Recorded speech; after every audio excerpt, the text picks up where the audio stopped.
A vida cristã, ela torna uma pessoa verdadeiramente grande. É impressionante como as virtudes cristãs qualificam a vida de uma pessoa. Você experimenta aquilo que há de mais sagrado em você.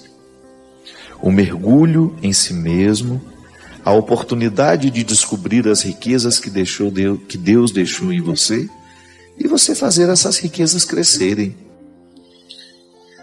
O primeiro compromisso que você tem com o Evangelho é que esse Evangelho entre na sua mente, entre no seu coração e que ele lhe faça bem.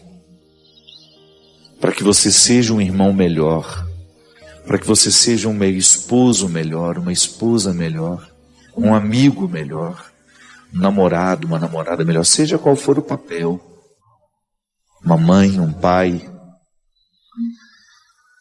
Nós queremos o Evangelho, nós queremos ser cristãos, é porque nós acreditamos nos benefícios do ser cristão. Por isso que a gente estava dizendo que quando na nossa vida, nas nossas comunidades, a gente não percebe no outro essa vivência cristã, quando eu não sou também capaz de oferecer ao outro este Cristo que me habita, eu perco a oportunidade de tornar o cristianismo vivo. Eu perco a oportunidade de viver os benefícios do cristianismo, porque é tão mais fácil ser irmão do outro quando o Cristo é o nosso compromisso. Se o outro está levando a sério o seu batismo, a sua vida cristã, é muito mais fácil ser irmão dele. Porque ele é naturalmente mais compreensível, ele é naturalmente mais justo, ele é naturalmente mais amoroso, mais solidário. E se eu também estou vivendo a mesma condição, é muito mais fácil estabelecer essa relação humana e passar por cima daquilo que é precário em nós. Isso é fundamental, minha gente. Volto a dizer, o que eu causo quando eu chego? Eu levo as pessoas para Deus. Eu convenço as pessoas no meu ambiente de trabalho que a bondade é o melhor caminho, mas como é que eu convenço? Falando? Não, é sendo bom. É não permitindo o engano, é não permitindo que alguém seja enganado, é nunca fazendo parceria com a maldade, é não puxando o tapete do outro, é não inventando histórias, é não mentindo, é não caluniando, é não fofocando. É sendo um construtor dessa harmonia, sendo um promotor da paz. É assim que eu vou convencer o outro. Essa oportunidade, sabe, de olhar para o passado e de não permitir que os erros sejam atualizados em nós, é uma oportunidade muito feliz. Eu não quero atualizar na minha vida os erros que fizeram com que Jesus se posicionasse contrário e que depois até resultasse numa sentença de condenação para ele. Senão a morte de Jesus foi em vão, o sacrifício de Jesus foi em vão. Claro que quando eu falo aqui eu não estou condicionando, né? Em vão no sentido de eu, neste momento da minha vida, não honrar os motivos pelos quais o meu mestre foi sacrificado. A Eucaristia me configura ao Cristo, isto é, me dá a oportunidade de ter em mim fisicamente, porque a Eucaristia você come, entra na sua corrente sanguínea. São significados belíssimos. A presença real de Jesus, tanto na palavra quanto no pão e no vinho, transformados em corpo e sangue de Cristo, nos dão a oportunidade de ter Deus dentro de nós. O mistério da encarnação continua em nós. Então eu saio da igreja, participei ali da missa, eu saio da igreja e levo o Cristo comigo. Isso é muito sério, né, minha gente? O Cristo vive em mim, Ele anda nos meus passos, Ele fala com a minha boca, Ele sorri com o meu sorriso, Ele olha com o meu olho. Então eu tenho a oportunidade de encarnar Deus na história. Eu levo este Deus por onde eu vou. É bonito porque quando eu me confesso, eu, no gesto de contar ao Padre, receber a absolvição dos meus pecados, é como se eu estivesse nascendo de novo. Como se eu estivesse ali, novamente recebendo o dom de viver, de reconstruir, de ir adiante. O sacramento, ele me absolve do passado, embora ele não me livre das consequências, né? Eu preciso continuar enfrentando as consequências dos meus erros. Mas eu tenho uma feliz oportunidade de nascer de novo. Seremos melhores por ser cristãos. Seremos bem melhores, porque o Evangelho nos dá muitas munições que passam pela nossa cabeça e pelo nosso coração, que são convicções que nos livram do egoísmo, da mesquinharia, da pornografia, da infidelidade. Eu, como um cristão, se eu vivo verdadeiramente, honestamente, os meus compromissos como cristão, eu sou uma pessoa mais fácil de lidar. É assim que eu vou evangelizar, dando testemunhos com a minha vida. Que isso é tão fundamental nos dias de hoje, a gente ter a oportunidade de transformar um ambiente que a gente entra, de ser um elo de transformação naquele ambiente. Por quê? Por causa das convicções religiosas que nós temos. Se essas convicções religiosas não geram atitudes, volto a dizer, estamos naquela mesma situação que Jesus condenou, que Jesus não aceitou e criticou profundamente. Eu não vou querer prejudicar o outro com a minha palavra, com a minha atitude. Eu vou prestar mais atenção naquilo que eu posso fazer de bom do que naquilo que eu posso fazer de mal. Aliás, eu vou retirar a maldade da minha pauta. Não entra mais na minha vida. Não quero que entre mais. Isso é viver a radicalidade do Evangelho. Por isso que eu dizia no início, que se eu perceber que a minha vida sacerdotal começou a ser um obstáculo à minha vida cristã, eu preciso fazer alguma coisa. Quem dera nós tivéssemos a honestidade para reconhecer isso. Talvez nós teríamos mais coragem de abrir mão daquilo que de fato está nos atrapalhando a viver o nosso cristianismo. Falo isso porque somos tantos, né, que estão apegados ao poder que temos. Em todas as instâncias.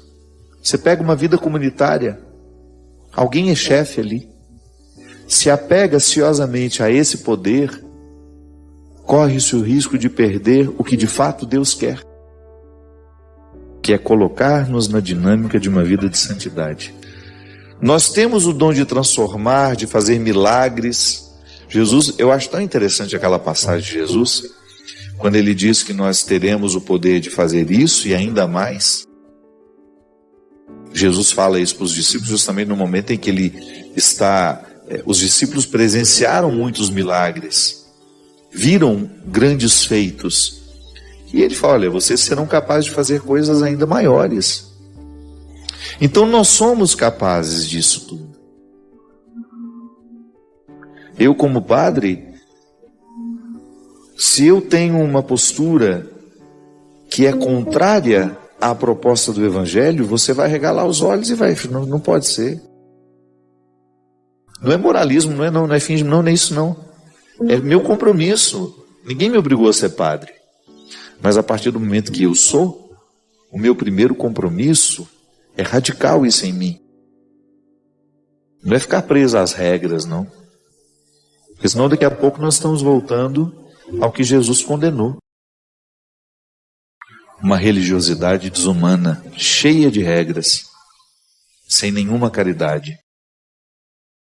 sem nenhum senso de justiça. Nós vamos ressuscitar as práticas que fizeram Jesus morrer. Porque Jesus morreu também por questões religiosas. Ele criticou o sistema religioso do seu tempo, altamente legalista,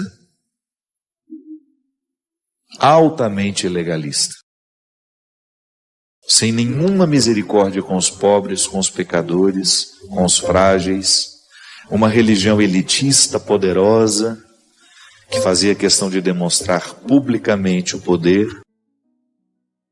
mas que nos bastidores o poder não era o serviço, não era o amor. É por isso que dentro das comunidades que se dizem cristãs, é muito mais causa de escândalo para os outros quando nós erramos do que para aqueles que não estão nem aí para o Evangelho. Nós precisamos ficar muito atentos, porque os nossos erros causam verdadeiras destruições naqueles que nos observam.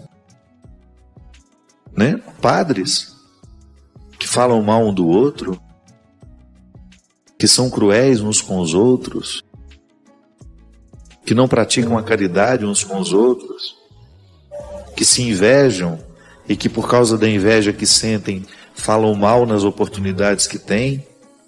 Isso é um contra-testemunho horroroso da nossa parte.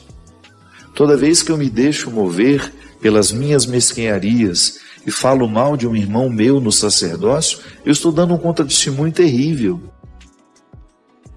Aquele que me escuta deve pensar isso, né? Onde será que está o Cristo neste homem que se diz padre? Onde é que está o compromisso dele com esse evangelho que ele diz que é tão verdadeiro nele? Não é justo eu, depois de tantos anos, em contato com esse evangelho, eu reproduzir na minha história atitudes que Jesus condenou naquela época. Seria muito vergonhoso para mim ser identificado como aquele que reacendeu os preconceitos do passado, ou aquele que reacendeu um discurso religioso que Jesus não fez questão de assimilar. Pelo contrário, combateu. Por isso que ele dizia, por isso que ele insistia tanto, que é no coração do ser humano que Deus mora, e é a partir deste coração que Deus se manifesta. E todo e qualquer testemunho de Deus passará pela coerência deste coração, que embora sendo fraco, auxiliado pela graça, possa viver os desafios de trazer Deus para a história através da nossa vida. É que o Cristo tenha a oportunidade de crescer na minha história, na minha vida, para que o meu sacerdócio não seja apenas no momento que eu estou no altar, não, é em todos os instantes. No meu acolhimento às pessoas, no meu respeito àquele que passa por mim, na minha fila para entrar no avião, na fila para entrar em algum espaço, para estar com alguém, em toda e qualquer oportunidade. Agora, se eu não presto atenção nesse meu dia a dia, é possível que eu me entregue aos vícios e que eu vá viver da pior forma possível.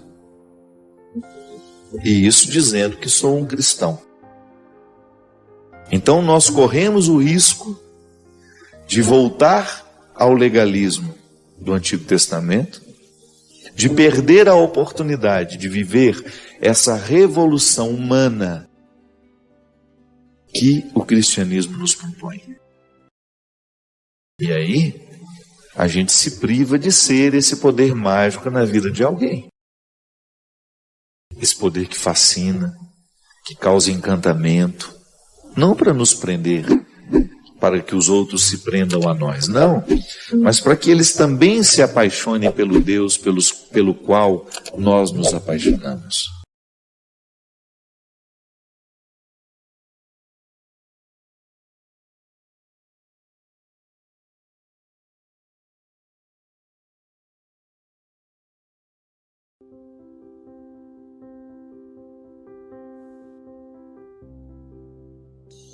É preciso paz para poder sorrir. E a paz, ela nasce mesmo nas dificuldades. É o caso desse testemunho que nós temos aqui, minha gente. Que eu estou com ele já há quase 15 dias. Veja que história comovente, lá de Campos, dos Goitacazes. Padre Fábio, eu sou a mãe de Maria Luísa, esposa de Marcelo. Meu nome é Thaís. Aconteceu uma tragédia aos olhos humanos no dia 16 de janeiro, que comoveu toda a nossa cidade. Mas aos meus olhos, Padre, eu recebi como uma grande dádiva. Tive a oportunidade de ser mãe de um anjo. Eu não podia ter filhos, e antes de fazer tratamento me entreguei inteiramente nas mãos de Deus e disse: se for para eu sofrer nas tentativas de engravidar um aborto, não me dê esta graça. Eu não suportaria a perda. Fiz tratamento, engravidei em apenas um mês de tratamento, apenas regulando o meu ciclo menstrual. Foi a grande graça que recebi. Mas no íntimo, sempre soube que não seria fácil. Como também sentia que a minha filha seria diferente e que viria para a salvação de muitos. Mas isso me perturbava, Padre, porque nestes momentos eu me confundia com a Virgem Maria e pensava: não vou dar vida ao menino Jesus. Mas sabia que eu daria à luz a uma grande mulher. Tive gravidez de risco, fiquei de repouso e essa criança foi banhada em oração. Seu nascimento foi em Itaperuna, no estado do Rio. E logo pequenininha, veio em meus braços pela estrada. E eu a comparava a todo momento com o menino Jesus, com muito medo de estar blasfemando. Bem, vivi um intenso dia de amor e preparação para entregar a minha filha ao Senhor. Eu achava que a minha educação a faria uma grande mulher de Deus. Estive na Canção Nova para entregar o umbigo da minha querida filha, que guardei durante 1 ano e 10 meses, até eu ir à Canção Nova. Eu queria enterrar o umbigo de Malu na presença dela, uma vez que ela era muito esperta e falava tudo. E entendia que iríamos enterrar o seu umbigo junto à imagem de Nossa Senhora na Canção Nova. Lá falamos, eu e ela: Maria Luísa é do Senhor. Depois eu disse: Senhor, eu te entrego a minha filha, ela não me pertence. Só não sabia, Padre Fábio, que no dia em que eu fui enterrar o umbigo da minha filha, agradecendo a Deus a graça de tê-la em nossa vida, que eu teria que enterrá-la de fato. Ao voltar para a nossa cidade e continuarmos as nossas férias, sofremos um acidente que resultou na morte de Malu e deixou meu marido em estado grave. E eu, embora dirigindo o carro tenha sido arremessada para fora, só tive ferimentos sobre a pele. Fui preservada em toda a minha saúde. Toda a nossa cidade, Padre, amigos, somos muito conhecidos aqui, temos uma caminhada na igreja, somos professores. Todo mundo pensava que eu não suportaria receber a notícia de que minha filha estava morta. Eu, na verdade, sofri sim, muito. Mas fiquei lisonjeada, pois tive a certeza de que Deus me deu a graça de ser a mãe de um anjo. Não fui a mãe de Jesus, mas fui a mãe de um anjo que pude presentear ao Senhor como o meu maior bem, uma vez que só o Senhor havia me dado essa graça nesta vida. Meu marido está internado com a medula preservada, embora em estado delicado. Minha luta não acabou. Quanto à recuperação dele, confesso que tenho medo, mas também o entrego ao Senhor. Escrevo apenas para dizer que suas palavras, que os seus livros estão me acalentando todas as manhãs, antes de visitá-lo no hospital.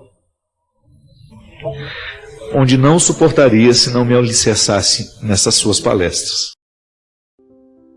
Uma multidão se reúne em oração pela recuperação da nossa família e estamos arrastando uma multidão, quando nem mesmo ainda acabou o nosso sofrimento. E agora recebi uma ligação de alguém me perguntando se eu não queria escrever essa história para o Senhor. Padre Fábio, conto com suas orações e faço questão de dar o testemunho da minha dor, na certeza de que não pertenço a esse mundo. Sagrado coração de Jesus, eu confio em vós. Thaís Almada. A Thaís mandou para nós aqui a foto da Maria Luísa. Se tiver como mostrar.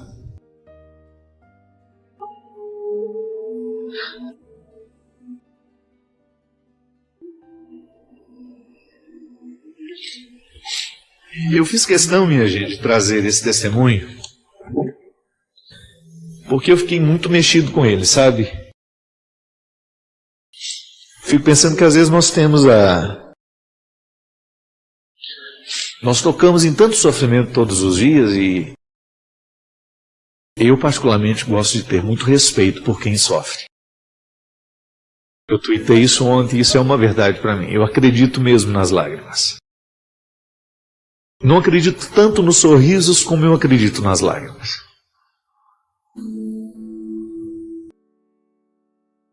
Esse testemunho, ele mexe comigo por um motivo muito simples. Ele é evangélico. É um testemunho de alguém que esteja profundamente visitado por Deus é que tem condições de dizer o que a Thaís disse. Fico muito comovido toda vez que Nossa Senhora da Piedade, a cena da Pietà, se repete nos nossos dias. Porque acho que com todo respeito a todo mundo que sofre, eu ainda acho que a pior dor que um ser humano pode viver é essa. Uma criança tão esperada, como ela disse, né? Tão desejada, tão sonhada, vem pela graça de Deus sem precisar de muito tratamento, vive 1 ano e 10 meses, eles veem a Canção Nova para cumprir uma promessa, sepultar o umbigo da filha num território que eles consideram especial para eles e a voltar a essa tragédia. A tragédia nos cala, nós não temos resposta para isso, nós não temos o que dizer. Nenhuma palavra mágica pode apagar a dor. Mas a palavra da Thaís nos serve hoje como um testemunho de fé. E volto ao início da minha fala. Por que faço questão de dizer e de contá-lo? Porque eu acho que ele nos acorda. Não é? Ele nos acorda. É tão difícil dar graças a Deus no momento da dor. É tão raro isso acontecer, é tão raro a gente ver, que quando acontece, a gente precisa fazer justiça. A partida de alguém que a gente ama é sempre tão dolorosa, é sempre tão sofrida.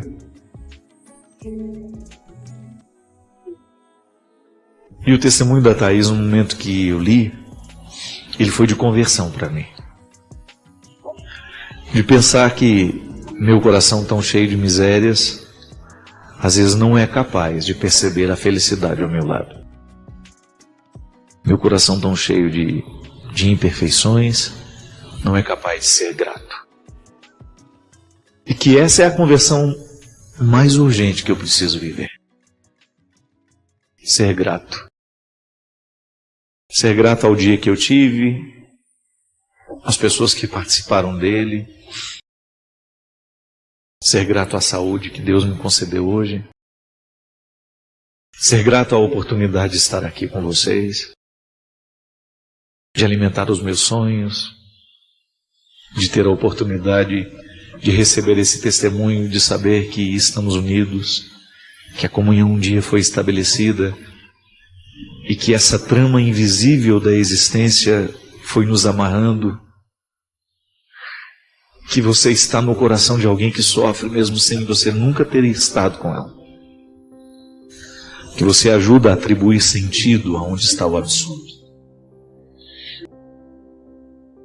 e que isso nos identifica humanos, que esse é o principal aspecto da humanidade, quando nós somos capazes de estar juntos mesmo quando a geografia nos separa, o que existe uma palavra sendo comunicada, e que surpreendentemente Deus atravessa essas palavras imperfeitas, esses formatos tão imperfeitos, que os formatos humanos são sempre precários, são sempre imperfeitos. Esse cenário é imperfeito, a nossa técnica é imperfeita, a nossa palavra é imperfeita. Mas Deus não se limita diante de tudo isso. Ele passa por ela, ele acontece através dela. Eu não poderia voltar, começar de outro jeito, de outra forma. Agradecendo a Deus pela vida da Thaís, pela capacidade que essa mulher tem de crer na ressurreição e de até mesmo nos assustar com um testemunho tão vivo, tão cheio de verdade. E para você, Thaís, e para todos os que nos assistem neste momento, na tentativa de encontrar um significado para a dor, eu me coloco mais uma vez disponível, em comunhão, desejoso de estar aqui sempre, fazendo do nosso programa uma oportunidade de encontro. Que a vida é assim. Um dia a gente chega, no outro a gente vai embora. O que nos diferencia é o que a gente faz entre o dia que chega e o que a gente vai embora. A grande questão da vida é essa, é o que a gente faz entre o dia que a gente chega e o dia que a gente vai embora.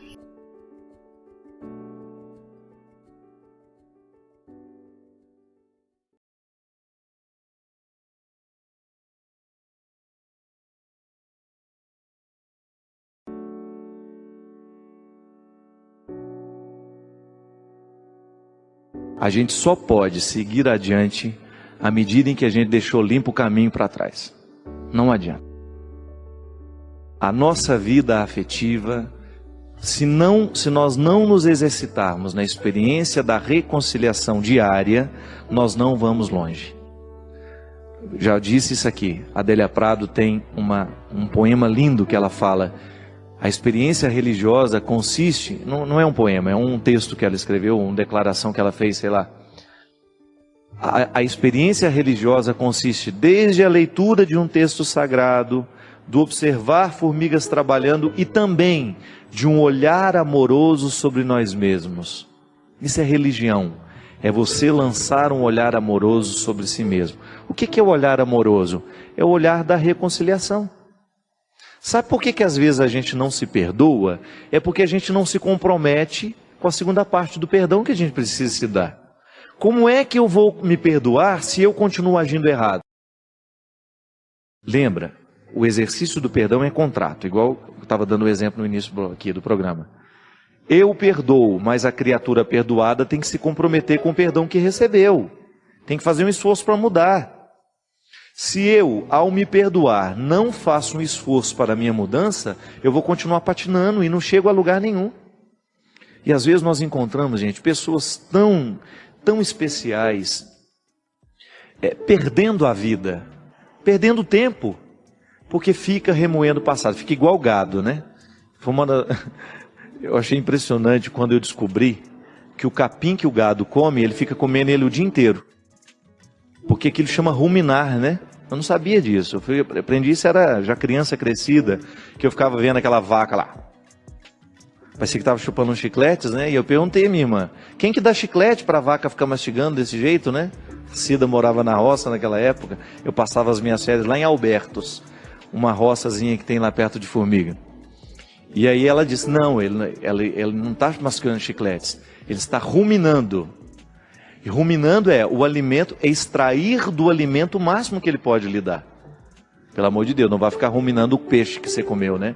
Joga para dentro, traz para fora, joga para dentro. Só o gado é que sabe fazer isso. A gente rumina de outro jeito. Mas o alimento que ele comeu, ele volta, né? E fica fazendo aquele processo. Ele está extraindo o máximo do que o capim pode lhe dar.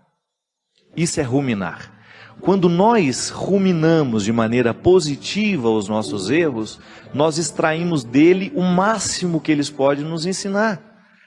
Caso contrário, eu fico, desculpe a expressão, comendo o próprio vômito. Isso é lamentável. Quando você fica se alimentando o tempo todo do que não deu certo. E lembra toda hora, ai meu Deus, mas eu não fiz, mas eu não dei conta. Pelo amor de Deus, é virar a página e continuar. Nós precisamos acreditar o tempo todo nisso, minha gente, senão a nossa vida é impraticável. Ela é impossível. Não adianta a gente ficar esperando a perfeição, ela não vai chegar em nós. Nós não seremos perfeitos. O máximo que a gente vai conseguir é ser santo. E ser santo é você reconciliar as suas imperfeições com você mesmo e você começar a trabalhá-las para que elas se transformem em virtudes. O bom santo é aquele que fez dos seus pecados uma grande virtude. É o que a igreja nos ensina, é o que a igreja nos sugere. O cristianismo só é saudável à medida em que ele nos inspira a lidar bem com as nossas misérias. Eu não sou escravo das minhas misérias. Não sou eu que pertenço às minhas misérias. As minhas misérias é que me pertencem. É igual o exemplo que eu dei, né? Eu tenho um amigo que tem tanto ciúme do carro dele. Mulher não pode abrir a maçaneta, senão a unha dela arranha a maçaneta. A gente não pode entrar com o pé meio suspeito, porque pode parecer que está sujo e vai sujar o carro dele lá dentro. Aí um dia eu perguntei, peraí, é você que é dono desse carro ou esse carro que é dono de você? Quem é que manda em quem nessa história? O mesmo acontece com as nossas imperfeições. Quando nós começamos a dar às nossas imperfeições o poder de nos comandar. Quando nós começamos a autorizar os nossos defeitos a serem a centralidade da nossa vida. Nós não podemos centralizar os nossos defeitos e torná-los o motor, né? A engrenagem, a peça de engrenagem. O que é a peça da engrenagem? É aquela que faz o motor funcionar, rodar. A máquina roda a partir do funcionamento da engrenagem. Se eu coloco na engrenagem principal os meus defeitos, então eu vou girar em torno dos meus defeitos. E dificilmente eu vou conseguir enxergar neles algum processo de mudança. Agora, se eu coloco a minha atenção nas minhas possibilidades, então eu vou colocar todo o meu empenho, a minha vontade nas minhas possibilidades. Por que o invejoso não vai para frente? Porque o invejoso vive olhando para o quintal do outro. Ele não é capaz de administrar a própria vida, mas ele deixa que o outro, com seu sucesso, fique administrando a vida dele. O invejoso, na verdade, o que ele é? É uma pessoa extremamente infeliz. Ele não consegue viver a própria vida porque ele quer a vida do outro. Ele não consegue construir a própria riqueza porque ele quer a riqueza do outro. Ele não consegue administrar, desenvolver os próprios talentos porque ele quer o talento do outro. Pelo amor de Deus. Toda pessoa de sucesso é sempre invejada. Isso não é um privilégio seu. Não. Todo mundo que alcança alguma forma de sucesso na vida será invejada. Agora, ela será destruída à medida em que ela parar para ficar escutando os invejosos. Não é verdade? Se a gente dá trégua àquele que tem inveja da gente, ele nos destrói. Agora, se eu, meu amigo, é aquela velha história, enquanto os cachorros estão latindo, a minha carruagem passa. Sua carruagem tem que passar nessa hora. Não pare para ficar ouvindo aquilo que não vale a pena. Não fique colocando a sua atenção nas palavras de quem não tem consideração por você. É muito bom, gente, a gente receber palavras que estejam comprometidas com a gente. Eu tenho algumas pessoas que às vezes me escrevem regularmente. E às vezes eu comecei a observar que tem algumas delas que só escreve para falar defeitos. Que nos últimos 5, 6 e-mails eu não encontrei uma palavra assim de, olha, estava legal isso. Não, é sempre salientando um defeito. Eu não quero isso para a minha vida. Eu só vou aceitar a correção fraterna de quem sabe colocar o que diz de maneira carinhosa e que não faz da sua conduta excessiva de correções. Eu não preciso disso, eu já tenho maturidade suficiente para saber os caminhos que eu quero trilhar. Agora, os amigos que estão próximos me corrigirão na medida certa. Eu não quero dar a alguma pessoa que é apenas conhecida a autoridade de ficar me corrigindo todo dia.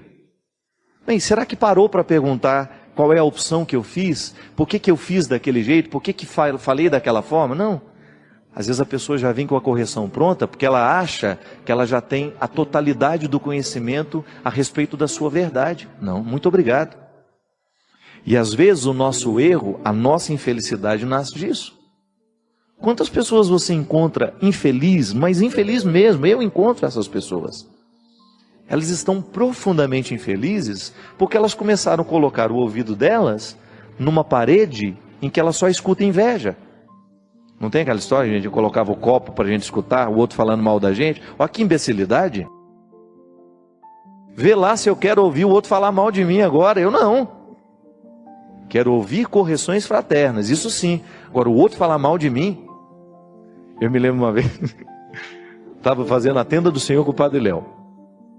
Aí eu estava falando assim, a gente estava dizendo, né, de às vezes de pessoas que criam comunidade para falar mal do outro. E aí ele falou, e você tem um trem desse? Eu que me livre de criar um espaço para o outro falar mal de mim. Já chego que fala, e é verdade.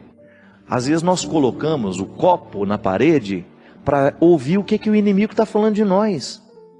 Cuidado. Porque às vezes nós fazemos a escolha errada aí. Para que querer saber o que não vai edificar? Recorda-se dos 3 filtros de Aristóteles?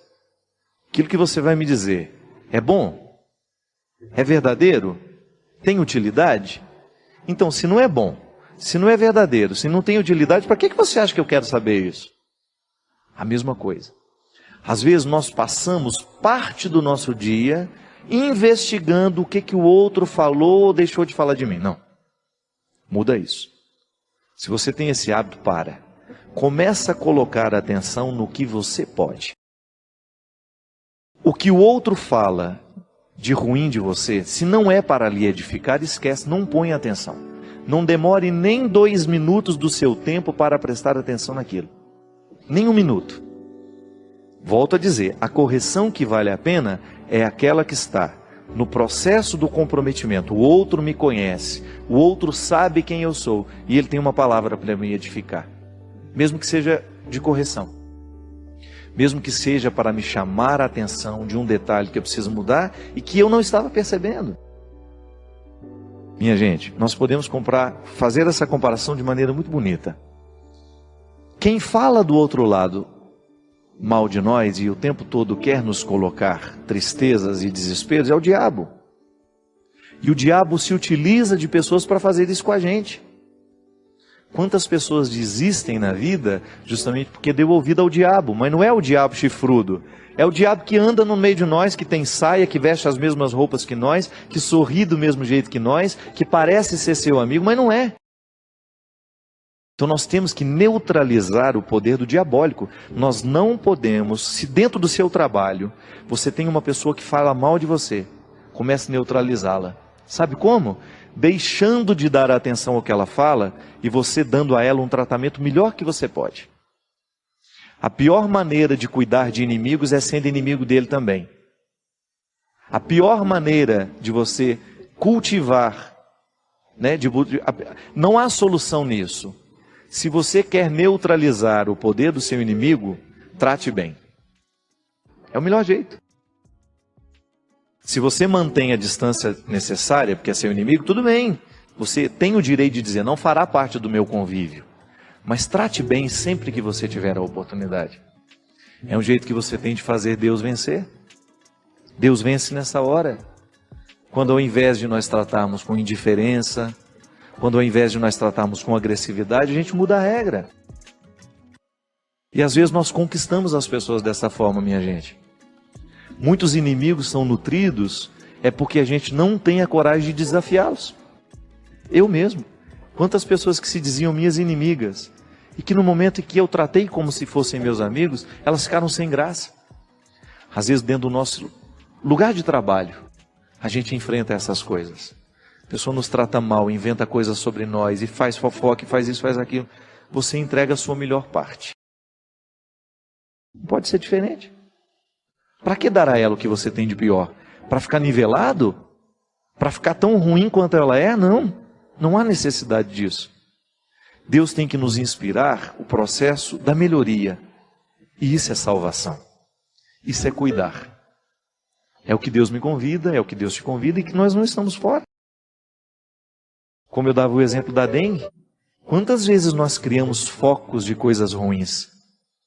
Por causa do nosso descuido, da nossa preguiça de levantar, de ir lá resolver a situação, de jogar a água podre fora, de jogar a palavra podre fora. Eu não quero guardar isso que você me deu.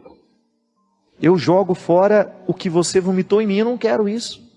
Eu não vou guardar essa palavra de agressão, eu não vou guardar a sua agressividade, porque ela é sua, ela é fruto do seu desequilíbrio, eu não quero guardar isso dentro de mim.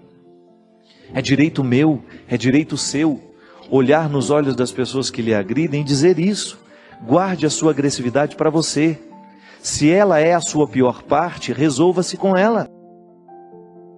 Eu não tenho a obrigação de trazer para dentro de mim a pior parte. Tanto é que você está jogando fora. Se ela fosse boa, você guardaria. Se você joga fora, é porque você não está satisfeito com ela.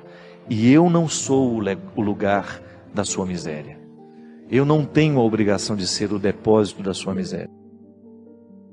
Muita salvação de Deus deixa de acontecer na nossa vida, é porque a gente não tem a coragem de tomar essa iniciativa e de dizer tudo isso que eu estou dizendo. Às vezes hoje você vai ficar inspirado a dizer isso a muita gente, com carinho, com fraternidade, para que pare o poder de tudo que é diabólico sobre mim, sobre você.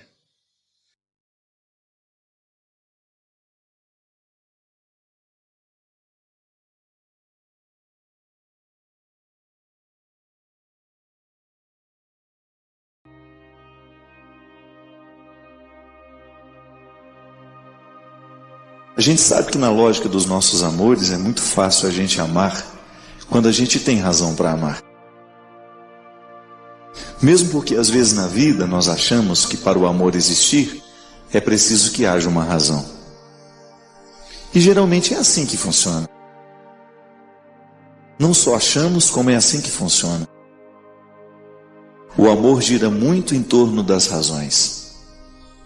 Agora, o surpreendente é quando você descobre que dentro de você há uma capacidade de amar que independe das razões. Digamos que 90% do seu amor você ame a partir de razões. E é muito simples. O outro faz alguma coisa que merece a sua predileção. O outro representa alguma coisa que merece a predileção. O outro realizou alguma coisa na vida, que abriu seus olhos para que você percebesse, e de repente o seu amor caminhou naturalmente em direção daquele que despertou isso em você. Mas você também não pode negar que mesmo quando você tem razões para amar alguém, de vez em quando o amor esbarra em você sem razão nenhuma. E você descobre uma fonte de gratuidade. O outro não fez nada por você. O outro não falou nada para você. Mas o seu olhar atingiu e você foi capaz de amá-lo mesmo sem ter razões. Se eu amo naturalmente aqueles que me dão razão para amar, e se boa parte do meu amor, se os 90% da minha capacidade de amar estão movidos, estão na direção daqueles que me dão razão, a conversão é a gente diminuir um pouco esses 90% para dar maior espaço àquele amor que não tem razão. Porque somente no momento em que a gente descobre o amor que não tem razão, é que nós vamos entrar no sentimento mais profundo que Deus nos ensinou através de Jesus. Se você for pensar, Jesus tinha muito poucas razões para amar os seus. Traiu o tempo todo, os amigos traíram, os amigos mentiram para ele. E se você humanamente quiser dizer que Jesus não tinha muitas razões para continuar amando seus amigos, você está certo. Porque você faz a sua análise a partir dessa lógica que é comum nos dias de hoje, que sempre foi comum na história da humanidade. Nós continuamos amando à medida em que o outro corresponde àquilo que a gente espera dele. Mas e se no momento que deixa de corresponder e você descobre que mesmo assim você continua amando, então de alguma maneira você está vivendo a consequência daquela jaculatória que a minha mãe me ensinou quando eu era criança, pedindo ao coração de Jesus que ele me desse um coração semelhante ao dele. Quantas vezes eu, como criança, rezei isso sem entender? Fazei o meu coração semelhante ao vosso. Ter um coração semelhante ao coração de Jesus significa você entrar nessa porcentagem menor de amar sem razão e dilatar. Você não conhece nem 1% da humanidade, mas você pode amar essa humanidade inteira. O significado do amor cristão nos coloca na possibilidade de quem quer que seja que a gente encontrar hoje pela vida, mesmo que eu não tenha a oportunidade de conviver, mas que o meu encontro seja amoroso. Há uma palavra bonita que traduz o amor, que se chama gentileza. A gentileza é aquela demonstração de amor, esse amor gratuito. Você nunca viu aquela pessoa na vida, mas naquele momento, a sua reserva de amor, esse amor que não precisa de razões, exerceu um domínio sobre você. E quando você foi dominado por esse modelo de amor gratuito, o mundo inteiro ganhou naquele gesto. Porque onde existir uma pessoa agindo em nome da gentileza, o amor de Deus estará prevalecendo no mundo. Onde existir uma pessoa hoje disposta a viver o amor da gratuidade, Deus estará vencendo a partir dela. E esse é o desafio de todos nós. Você sabe muito bem quanto é que você tem de amor gratuito dentro de você. Eu sei muito bem quanto que eu tenho dentro de mim. É disso que nós estamos falando, minha gente. É a gente descobrir que quando o outro é intragável para mim, eu tenho que me desdobrar na direção dele. Não é por uma questão de vaidade, você ser melhor que ele. Não, não. É para que os ódios do mundo diminuem a partir da nossa capacidade de amar. Às vezes nós temos aí tantas pessoas que não gostam de nós, tantas pessoas que falam mal de nós, que nos tratam mal. Nós não temos que dar o mesmo resultado. Não, nós não vamos negociar com a mesma moeda. Porque assim nós tornamos o mundo pior do que já é. Eu não quero um mundo pior, você quer? Eu tenho certeza que não. Então fazer a diferença nessas pequenas medidas, e a gente cresce como pessoa, a gente se aproxima de Jesus. A gente fala tanto que a gente quer ser semelhante a Jesus, mas Jesus tinha uma facilidade imensa de amar os que o odiavam. Aqueles que o odiavam, ele amava mesmo assim. Aproximar-se daqueles que nos tratam mal e oferecer um gesto de gentileza é um jeito bonito que a gente tem de mostrar que nós não estamos em guerra. Porque às vezes o nosso silêncio pode dizer que nós estamos em guerra também. Não. Aproximar-se, tratar bem, receber bem o que chega, mesmo que ele não goste de você. O problema é dele, é ele que não gosta. Você faz o seu esforço de trabalhar a sua humanidade, por quê? Porque você não quer se juntar ao cordão do ódio no mundo de hoje. Acho lindo, minha gente, a capacidade que Jesus tem de olhar para os miseráveis e pensar que essa religião começou assim. Pensar que tudo isso é motivado por essa mística. O absurdo de um Deus que prefere os pobres, o absurdo de um Deus que prefere os fracos, o absurdo de um Deus que prefere os pecadores. De você pensar que onde existe a miséria humana, ainda que seja aquela que nos envergonha, lá o amor de Deus grita, pede passagem. E quem sabe pensando assim, nós vamos deixar de vestir essa vaidade da santidade, nós vamos retirar de nós as máscaras que muitas vezes nos impedem de nos aproximar dos outros, porque a gente acha que a gente é melhor que eles. Quem sabe assim a gente vai ganhar um olhar diferente, mais misericordioso, sabendo que na fragilidade do outro eu também estou espelhado. Que quando eu olho para o pecado do outro, eu estou vendo o meu também, que por isso talvez eu rejeite tanto, porque eu estou vendo no outro aquilo que eu não gosto de ver em mim. Deus tem que abrir os nossos olhos para essas coisas, minha gente. Porque o tempo todo Jesus se ocupava dessas pessoas, ele não tinha medo. Ele não tinha medo das prostitutas, ele não tinha medo dos ladrões, porque ele sabia muito bem quem ele era e o que ele podia fazer na vida delas. Tomar posse desse olhar de Jesus para que a gente comece a olhar o mundo com olhos diferentes. Tomar posse desse jeito específico de Jesus ser, para que nós possamos ser nas pequenas medidas também como ele. Que não caiba dentro de nós essa santidade vaidosa que nos distancia dos outros, não. Se a sua santidade lhe distancia daqueles que precisam da sua misericórdia, cuidado, porque você pode estar no caminho errado.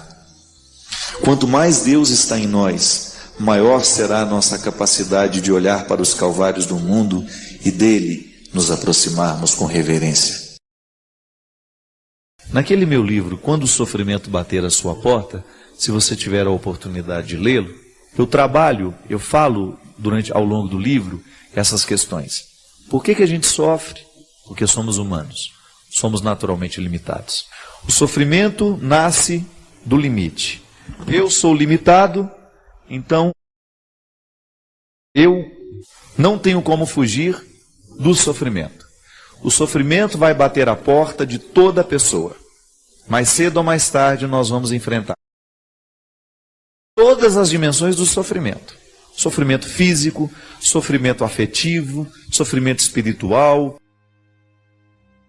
Nós sofremos com as perdas, nós sofremos com ciúmes, nós sofremos com a dor, nós sofremos com a morte. Tudo isso faz parte da condição humana.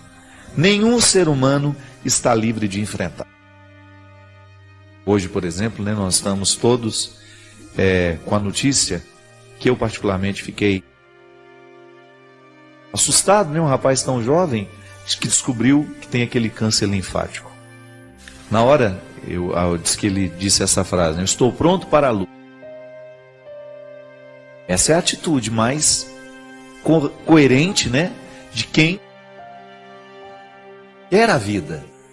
Que na hora que o sofrimento bate na sua porta, você pode muito bem se entregar a ele. Ou então você pode recebê-lo bem na sua vida e estabelecer com ele um pacto. Tudo bem, eu vou te administrar, mas eu não pretendo que você me leve. Essa é a atitude mais sábia. Difícil. Muda radicalmente a vida de uma pessoa. A gente já sabe que esse rapaz é afeito à reflexão, diz que é um rapaz muito inteligente, não é um cara bobo. Mas um momento como esse traz muita maturidade. Quantas pessoas, ao enfrentar o sofrimento, elas ultrapassam, elas vão além. Então, neste momento é importante, ao que sofre, saber administrar o que sofre, aquilo que está sendo o limite. A experiência do cuidado minimiza este sofrimento. A família estando presente. Cuidar do sofrimento daquele que está com a gente, daquele que a gente ama, é uma maneira muito concreta de amor. Eu estou ao lado, eu participo, eu não sou indiferente. E é assim, meu filho. É assim que a gente pode diminuir o peso do sofrimento no mundo. Sofrer não tem como. Todo mundo sofre. E seria uma bobagem da nossa parte pensar que nós não vamos ter sofrimentos, ou que nós podemos evitar, que o sofrimento venha visitar a nossa vida. Claro, eu preciso fazer de tudo para que a minha vida seja marcada pela sabedoria, para que eu faça as melhores escolhas, para que eu sofra menos. Então, quando eu administro bem a minha vida, é natural que eu vou ter condições de ter diante de mim, quem sabe, uma vida um pouco mais tranquila, um pouco mais harmônica. Mas e os acidentes da vida? E aquilo que eu não posso controlar? Então aí vem o momento da sabedoria, de nós fazermos da experiência do cuidado, que é naturalmente humana, uma experiência humana, de você cuidar, de você dar sentido àquilo que está acontecendo, de você então, de alguma maneira, superar aquilo que tanto nos machuca. Porque todo ser humano sofre. O sofrimento humano, ele nasce da condição de ser criatura, né? Então, eu não sou perfeito. Eu sofro de imperfeições. Por exemplo, essa semana eu perdi a voz. Fiquei desde domingo, ainda estou muito ruim. Minha voz está voltando aos poucos. Essa tosse que não sei mais o que fazer. Já até mandei importar enxofre de Marte para ver se fazendo o xarope desse enxofre a gente melhora. O corpo sofre porque ele tem limites. Alguma coisa eu estou fazendo, alguma coisa no meu dia a dia tem provocado o meu desgaste. Claro, penso sobre isso o tempo todo, a minha missão é árdua, eu viajo demais, eu tenho muito deslocamento, tenho muitos eventos e tenho uma vida muito cheia. Tudo isso é um fator que eu preciso pensar. Quando eu não penso sobre esses fatores e continuo me expondo de um jeito errado ao trabalho, quando eu não tenho o devido descanso, eu estou abusando do meu limite. Então, é natural que o meu sofrimento venha. Uma criança de 7 meses, ela pode até não fazer escolhas, mas ela está contextualizado num contexto, né? Ela está num contexto em que as pessoas escolhem por ela. E ela já sofre pelo simples fato de ser criatura. Não tem como nós retirarmos o sofrimento da criatura, porque isso seria privar a criatura da sua liberdade. Muita gente faz essa pergunta que eu acho absolutamente desnecessária. Por que Deus permite o sofrimento no mundo? Porque o mundo é mundo e toda a realidade mundana é naturalmente limitada. Se Deus for interferir nessa condição de criatura, se Ele vai retirar o nosso limite, então Ele está radicalmente contrariando a nossa condição. O que a gente precisa fazer, e esta é a saída para a segunda pergunta, como é que eu posso fazer para minimizar o sofrimento no mundo? Aí nós temos a palavra cuidado. A experiência antropológica de cuidar e ser cuidado. O cuidado é a realidade humana que nos ajuda a superar, a contornar a experiência do sofrimento. A gente não supera totalmente, mas de alguma maneira nós damos sentido a ele. Damos sentido em duas dimensões. Ou porque nós o compreendemos, mesmo que a gente não consiga mudar, ou porque a gente, além de compreender, a gente consegue interferir naquele que sofre. Nós estamos acompanhando, por exemplo, a fome na Somália, né? É uma vergonha mundial isso. É lamentável que a gente tenha o gasto, que a gente sabe que é publicado o tempo todo, com armamentos, com instrumentos bélicos, com armas de destruição, que os países invistam tanto por causa dessa segurança que a gente diz precisar ter, que se invista tanto em armas, e a gente esqueça de questões humanas, e que a gente deixe de cuidar de situações humanas, e que expõe essa ferida vergonhosa que é a fome. Acho que num mundo com tanta tecnologia, com tanto desenvolvimento, nós não podemos admitir mais a possibilidade da fome. E isso, como é que eu vou diminuir isso?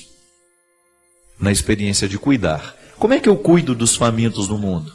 Quando eu olho para o meu lado e descubro aqueles que estão mais próximos a mim e que eu posso alcançar. É claro, eu posso fazer uma doação para chegar lá na Somália, mas a gente também precisa saber que do nosso lado, aqui, muito próximo a nós, existem pessoas passando necessidades muito urgentes e que nós podemos socorrer. E essa experiência de cuidar e ser cuidado é que faz com que a gente, de alguma maneira, tenha condições de dar socorro a esse limite humano. Então, se por um lado eu não tenho como mudar a minha condição de criatura, por outro, eu aprendo que o cuidado me socorre nessa condição de criatura.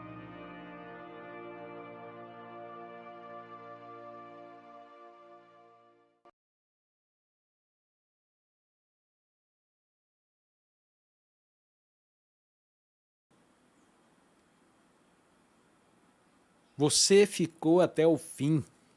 E sabe o que isso faz? Isso nos conecta. Então, deixa nos comentários a sua cidade, seu país, veja os links na descrição.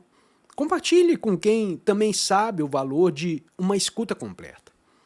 Valeu, um grande abraço a todos e até o próximo vídeo. Tchau, tchau!